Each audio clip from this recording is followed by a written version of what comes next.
Hello, how you doing? My name is Luke. I'm incredibly handsome and muscular and amazing in all ways. I have gigantic biceps and triceps and deltoids and pectoral muscles, etc. I want to start with a bit of a rant because I went on a run the other day, and one of the main areas that I run on is a sort of busway, a guided busway scenario where you have said busway, so it's like a single lane going one way, single lane going the other way for the buses to go on. And then next to that, there is a pedestrian slash cyclist path.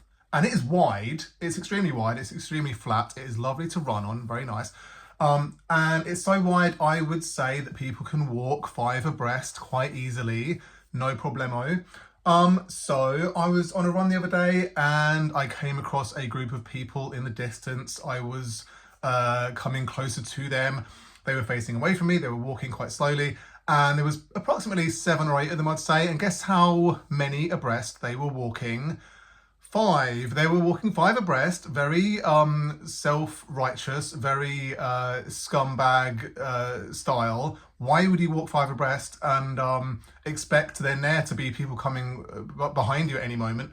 So I'm approaching them. I am breathing loudly, as I normally do when I am running. I run and I breathe heavily. That's a normal thing to do. So they heard me approach. They all turned around in unison. And they were like, what is this? We are entitled. We should not have to move for any people, let alone such a muscular and handsome runner such as yourself. So they took their sweet time parting the ways in order that I may get past them.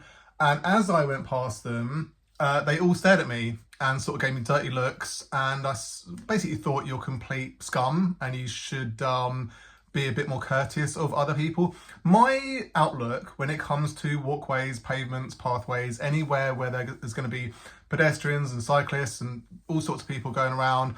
There's even people on like roller skates and like scooters and all manner of ways in which to get around. Basically think that other people may be using it as well. So maybe don't take up the entire walkway.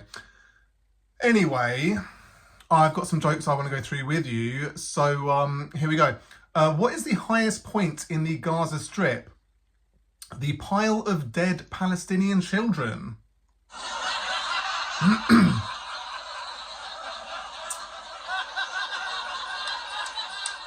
The geography of the Middle East is confusing. Why is it called the West Bank when it is on the east side of Israel?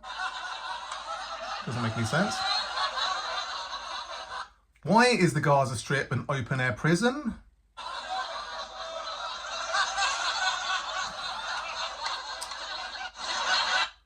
Why is the highest point in the Gaza Strip a pile of dead Palestinian children? That is what is very confusing about this situation. Americans should call it the Middle Yeast because their influence is constantly expanding in that vicinity.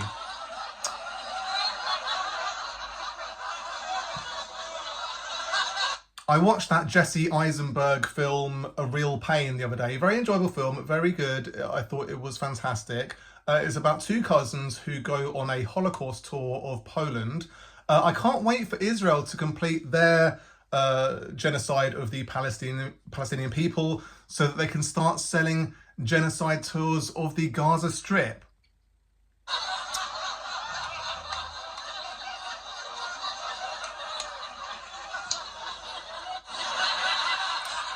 Silence.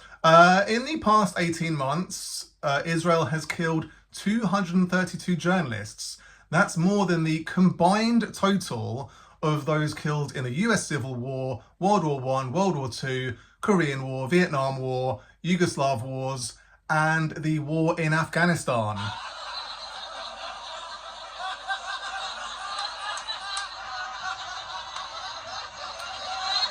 Prime Minister Benjamin Netanyahu gave Senator John Fetterman a silver-plated beeper in reference and celebration to the cowardly explosive attack that left 42 dead and thousands injured.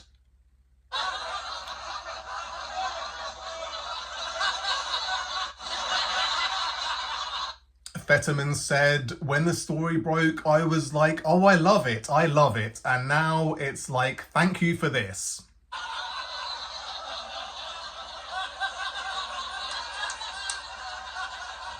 Osama bin Laden was a piece of shit, but I don't remember him ever giving Mustafa al-Hossawi a silver-plated miniature Boeing 767.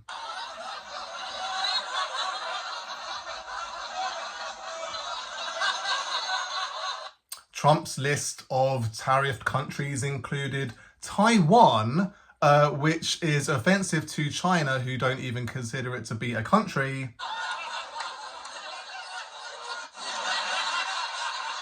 Europe, which famously isn't even a country, it's actually a collection of 44 countries.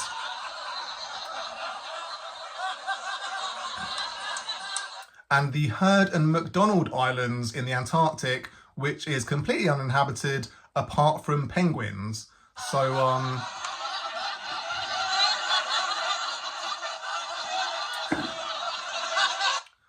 the numbers on Trump's tariff board were not actually tariffs that other countries are charging America. They are the trade deficits.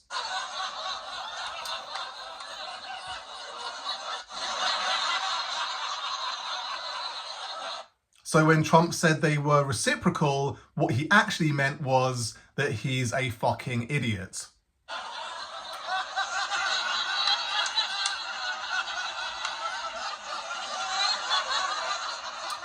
So far, Trump has renamed the Gulf of Mexico to the Gulf of America, threatened to rename Greenland Red, White and Blue Land, and I think the next logical move will be to rename the planet Earth to the planet America.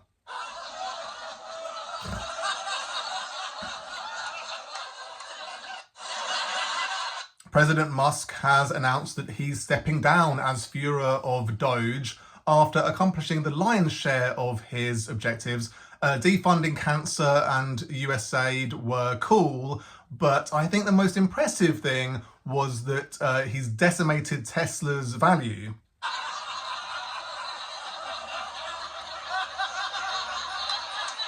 On the 18th of December 2024, Tesla stock was sitting at just over $488.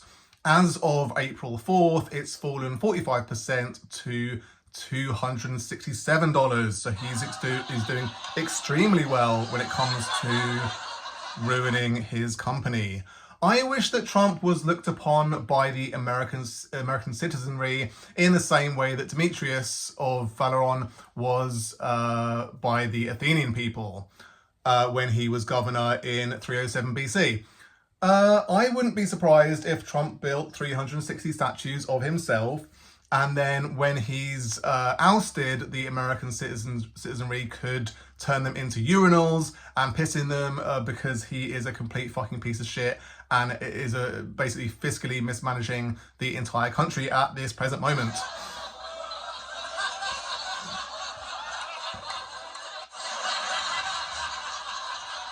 I think we can all agree that 9/11 was a bad thing. But it could have been much worse. Imagine if the planes had hit not at 9 o'clock in the morning, but instead at 5 in the evening. That would have been a real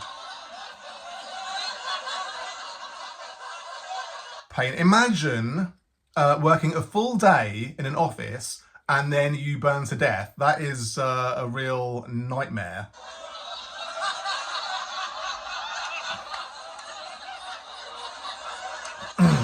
The insult that I receive most often on social media is you look like you're not allowed to be left alone with children. I can't think of any Catholic priests, paedophiles, that I would describe as having impressively muscular physiques.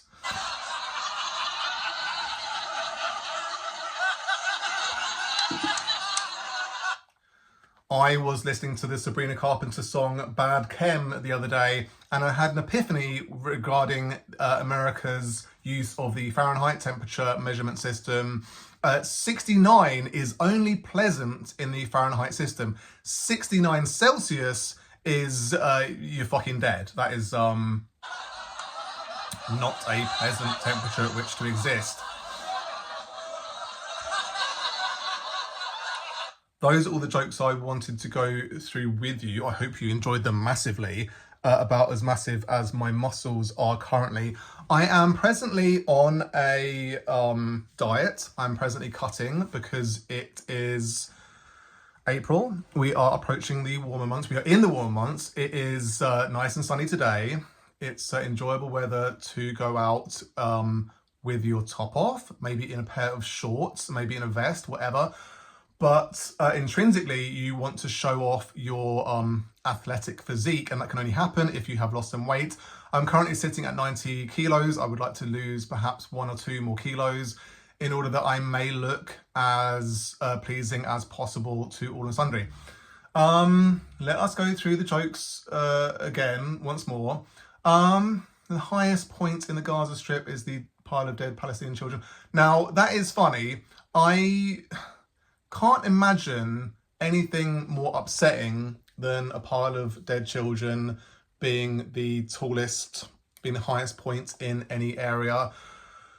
But the reason I said that is because there is currently a genocide happening of the Palestinian people, and there's a lot of dead children, dead babies, dead women, dead civilians in general, and yeah, if you piled them all up, they probably would be the highest point in the Gaza Strip.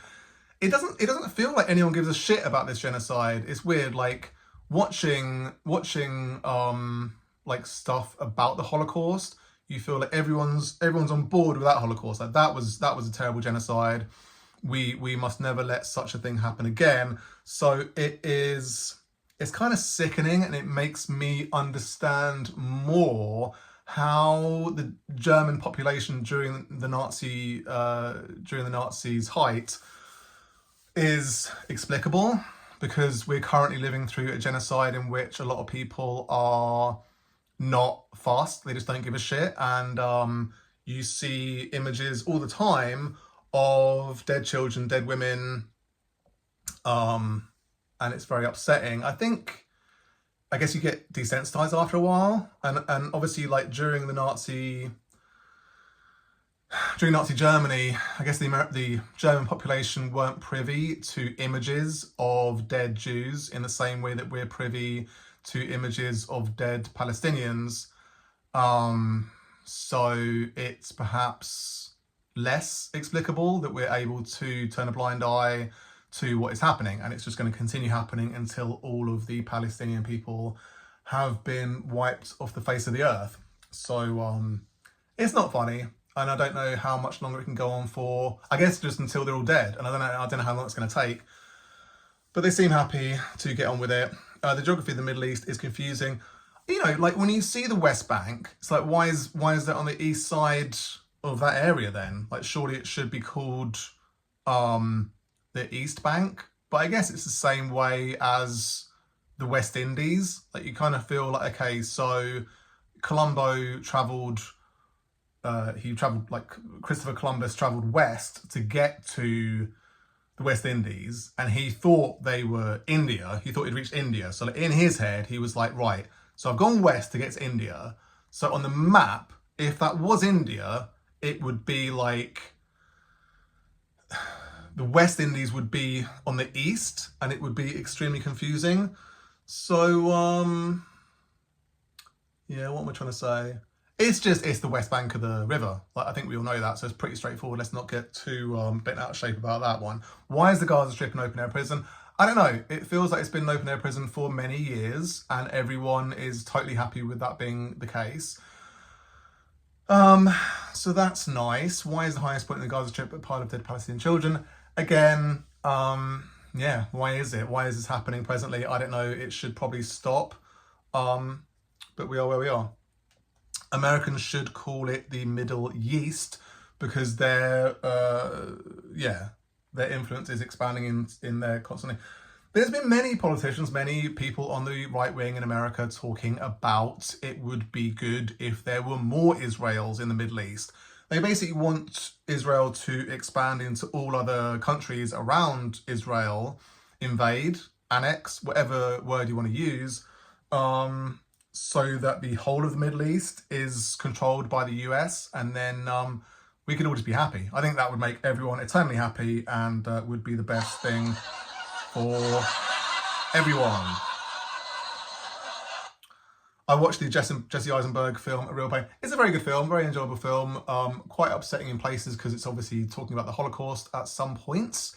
Yeah, genocide towards of the Gaza Strip would make sense because there is currently a genocide happening there in the same way that genocide happened in Poland. So very hilarious. In the past 18 months, Israel has killed 232 journalists. They are targeting journalists in a very blatant way, in a very obvious way. The normal thing to do when you're involved in a war or conflict or genocide is to not target journalists. Like, they're supposed to be like third parties. They're supposed to be just observers looking on at the horrors and reporting it to the world. But Israel do not like that. So their solution is to kill them. So it's interesting that it's more than the combined total of all other wars that have happened, pretty much all the other wars that have happened in the 20th century. So that's good. They're doing very well killing journalists, and long may that continue. Prime Minister Benjamin Netanyahu, a demon, obviously. We all know he's a demon. And he welcomed John Fetterman into his company as a fellow demon. And then they laughed heartily at the classic jape of the beeper attack, which killed 42 people, and many thousands of innocent civilians died in that attack also. Completely cowardly, completely disgusting. And they laughed and chortled endlessly and gave each other gifts, and probably went into a room together to give each other a nice little hug and a kiss. So they're doing really well on that point. You know, Osama bin Laden, one of the worst people that's ever existed, but I don't remember any footage of him giving anyone a silver-plated Boeing 767 in celebration of 9/11 attacks. So yeah, I just, like, is Benjamin Netanyahu worse than Osama bin Laden? I guess it's close. I don't know which one wins in that battle of complete demons. But it's a close contest. Trump's list of tariffed countries, he's a big fan of tariffs. He doesn't even know what they mean. And so when he's putting countries on a list, like the header is countries. So you would think all the names on that list will be countries, but of course Taiwan is a disputed country. Does it exist? China doesn't think it exists. Europe, is Europe a country? I don't think Europe counts as a country. Many Americans believe that Europe is a country in the same way that they believe Africa is a country. But Americans are stupid, so they'll believe anything. Yeah, the Heard and McDonald Islands. No one's ever heard of them before, so why would you put them on the list in the first place? And also, they've got no people there, so why are you even putting tariffs on a country where there's no people that can exist? The other funny thing about it was, of course, that the numbers on his board were not the tariffs of other countries against America. So when he said reciprocal, in your mind, you may think reciprocal means tit for tat. If you charge me 42%, I'm gonna charge you 42%. Classic tit for tat. But what he actually meant was he's a complete fucking idiot who doesn't understand the difference between tariffs and trade deficit. So trade deficit is where you are importing more stuff than you are exporting to that country. So like for Europe, they export more stuff to Europe than they import from Europe exports more stuff to America than America goes to Europe. It's very simple. So he's punishing them for that, punishing them for the crime of selling stuff to America that Americans want. How dare they? Yeah, it's he's just like one of the dumbest people that's ever existed. It's crazy. So far, Trump has renamed the Gulf of Mexico to the Gulf of America. No one else on the planet agrees with that. Only America has acknowledged that as a thing, and even a lot of Americans are like, well, it's still the Gulf of Mexico, really, because I mean, everyone just says the Gulf of Mexico, so what are you talking about? The other one is Greenland, which is of course part of another sovereign nation's territory. So like, how dare they say they're going to rename that? But they're going to do it. They're going to rename it Red, White and Blue Land. So that's hilarious. And then I think, yeah, just like, let's rename the whole planet to the planet America, and then we can just all get on board with that being the nightmare that we all really want, the dystopian nightmare that we all hope and pray for. President Musk has announced that he's stepping down as Führer of Doge. He is a Nazi. We all know he's a Nazi. He did the Nazi salute classically twice in a row, twice in quick succession. Very good Nazi salutes. Excellent nod to him being a complete racist piece of shit. So he's done his defunding of cancer research. He's done his defunding of USAID, which only hopes to feed starving children, etc.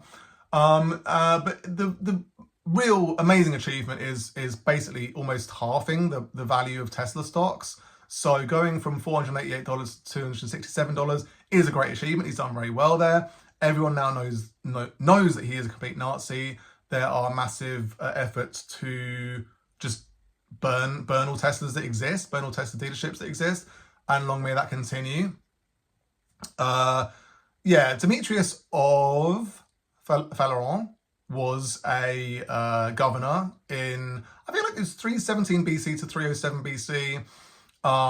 And many of the populace of Athens looked at him as being a squanderer of money. He would build statues of himself and sort of waste money like a silly Billy, in the same way that Trump wastes money in a very prolific way. So when he was ousted as governor, the people of Athens turned his statues into urinals. So I feel like Trump statues becoming urinals would be nice. I think we would all enjoy that.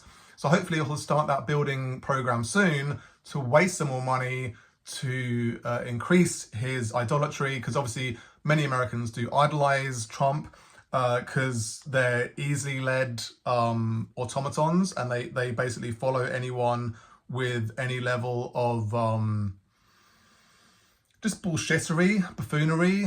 If they're in a position of power, then American people just kind of fall into line like the German people did in the 1940s. So they're doing very well on that count. They're never going to stand up to Trump because they're all pussies.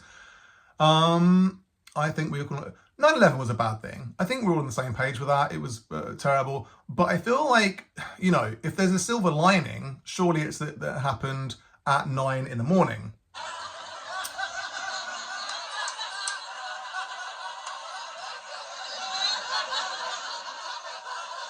Because if you get to work, I can imagine getting into the office at 9 o'clock, and you sort of see this massive passenger airline coming towards you. You're like, shit, I'm going to die in a minute. That's pretty horrific. That's one of the worst ways I can imagine dying. Burning to death, very horrific. Jumping out of a building to your death. All these different ways that people died in 9/11 are very upsetting and disturbing. But at least it didn't happen at 5 p.m. At least you haven't worked a whole day and you're like, oh, fucking, thank God that day's over. And then you see the passenger airline coming towards you and you're going to burn to death. That is a real nightmare. Yeah. I do receive a lot of insults on social media when I leave a comment on a right-wing Instagram post saying Trump's a fucking piece of shit or something of that nature. People will come at me saying you look like you're not allowed within 100 yards of a school. You look like you're not allowed to be left alone with children. You look like a paedophile, this kind of stuff. But I don't think having a muscular physique is related, is associated in any way with being a paedophile. I feel like the main thing that paedophiles normally are Catholic priests. That's the main thing. And then I guess public officials, teachers, anyone that's trying to get into a job where they're going to be left alone with children, automatic paedophile. Anyone who is a god botherer, automatic paedophile. Anyone who is wearing lycra and is riding an expensive bicycle, automatic paedophile. So all these things are paedophile categories, but not muscular people. We will see if that category increases in likelihood of being a paedophile, but currently I do not believe there's any association. I was listening to the Sabrina Carpenter song Bad Game. Her whole album is very good, very enjoyable album to listen to. And there is a reference to 69. I hope the thermostat is set to 69 because that's a nice temperature to be at. Only in Fahrenheit is that true. In Celsius, you would be burning to a crisp. You'd be 100% dead. So 69, I believe she's talking about the 69 sexual position, which is pretty strong, right? That's a pretty strong move to put into a song format. But yeah, probably the worst sexual position, the least enjoyable sexual position maybe, because you're sort of upside down. So you're sort of very focused on what's happening at your end, what you're doing, and then she's doing something at her end. So that's on your mind as well. So you're having to multitask. Men can't multitask. So it's like plate spinning. You're having to concentrate on two things at once. Neither of them are at 100% enjoyment. Like normally when you're in the missionary position, the bloke is concentrating on what he's doing. He's only got one job to do. The woman's concentrating on what she's doing, which is pretending to enjoy what's happening. So she's only got one thing to do. 69, yeah, it's not the best position in my opinion. So those are all the jokes I wanted to go through with you. I've gone over them again. My shoulder's really hurting today. I don't know why, but yeah, enjoyable time of year. Easter's coming up any day now in a couple of weeks, I guess. So yeah, something to look forward to. Lots of Easter eggs happening. But yeah, I'm gonna go off now and get some food and stuff. You take care. Peace.